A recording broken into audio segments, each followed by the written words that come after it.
Une tentative de record du monde également avec un cerf-volant en altitude. Pour le moment, le record à battre est à 9740 mètres, soit presque 10 km. Et l'association Hockey Mistral a décidé de s'attaquer au sujet avec normalement un espoir de monter jusqu'à 13 000 mètres. Pour mettre cette opération en place, c'était un petit peu long parce qu'au niveau de la direction générale de l'aviation civile et du haut commandement militaire, on a dû réserver une zone technique. Et pour cela, il y a près de 10 compagnies nationales, internationales et militaires qui ont eu une interdiction totale de pénétrer dans la zone qui va être occupée aujourd'hui. C'est une radio-balise qu'on va installer juste dessous le cerf-volant de tête, qui va permettre à la détection de l'aéroport de pouvoir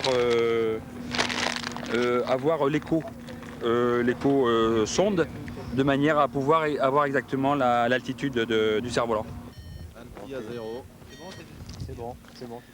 Objectif 13 000 n'est pas un nouveau sommet pour les amateurs de performance verticale.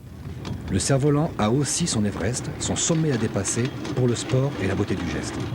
Depuis 1919, malgré les technologies modernes et les nouveaux matériaux, le cap des 9740 mètres n'a jamais été dépassé. Attention, tire par là-bas, tire par là-bas. Gaël, tu croises.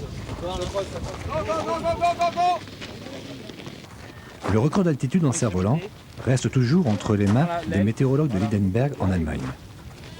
Ils ont réalisé cette extraordinaire ascension avec des cerfs-volants fabriqués avec du coton et des lames d'épée. Un câble d'acier de plus de 13 km réalisé avec une corde à piano reliait l'équipe au sol et le train de 8 cerfs-volants. L'altitude de 13 000 mètres correspond à la limite de la tropopause à la verticale du cap d'Agde au mois d'avril. À cette altitude, l'air est à sa température la plus basse, 56 degrés sous zéro. Mais les jets d'altitude, fréquents dans cette zone, peuvent atteindre plus de 200 km/h. La température de l'air peut alors avoisiner les moins 100 degrés. À cette température, les câbles en Kevlar et le carbone cassent comme du verre et la toile synthétique devient aussi fragile que le papier de soie.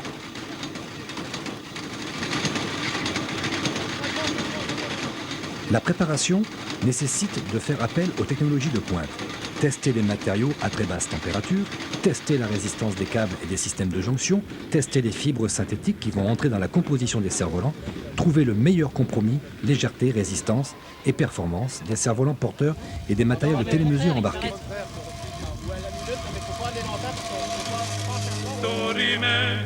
Ça va bien les copains, ils ont fait accélérer en arrière.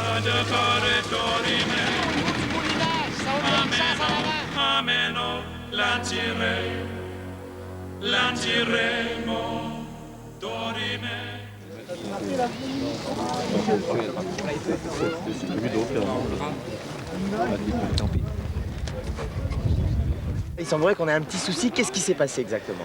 Alors, je ne peux pas encore vous donner d'explication parce que le câble de retenue vient de céder à une distance située entre 11 et 12 km. Ça, c'est la taille du câble au moment où il y a eu rupture. Voilà, c'est la longueur du câble qui avait été déroulée. Ben d'un seul coup, on a vu la corde qui est tombée, et plus rien, et les cerfs-volants, ceux qu'on apercevait à peine, sont tombés sur le sol. Puis les autres, de toute façon, on les voit plus, donc on ne sait pas ce qui se passe. On ne sait pas. On est dans l'inconnu. C'est la 4e dimension.